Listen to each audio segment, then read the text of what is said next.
আল্লাহ রাব্বুল আলামিন সূরাতুল হুজুরাত 13 নম্বর আয়াতের মধ্যে বলে, ইয়া আইয়ুহান নাসু ইন্না খলাকনাকুম মিন যাকারিন ওয়া উনসা وجعلناكم شعوبا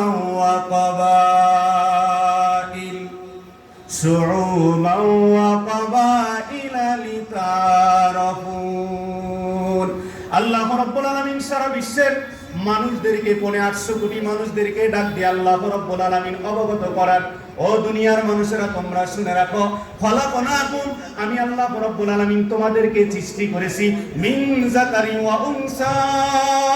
আল্লাহ রাব্বুল আলামিন বলেন, আমি আল্লাহ রাব্বুল আলামিন আদম আলাইহিস সালাতু ওয়াস সালাম এবং হাওয়া আলাইহিস সালাতু ওয়াস সালাম থেকে আমি আল্লাহ তাআলা তোমাদেরকে সৃষ্টি করেছি। শুধু তাই নয়, আল্লাহ রাব্বুল আলামিন আরো বলেন যে আমি যে সৃষ্টি করছি তোমাদেরকে কেমন সৃষ্টি করছি জানো? ওয়া খালাকনাকুম শুউবান ওয়া কাবাইল, আমি আল্লাহ রাব্বুল আলামিন তোমাদেরকে শাখা প্রশাখায় বিভক্ত করে দিয়েছি। শুধু তাই নয়, আমি আল্লাহ রাব্বুল আলামিন তোমাদেরকে ওয়া কাবাইল গোত্রে গোত্রে আমি আল্লাহ তাআলা ভাগ করে দিয়েছি।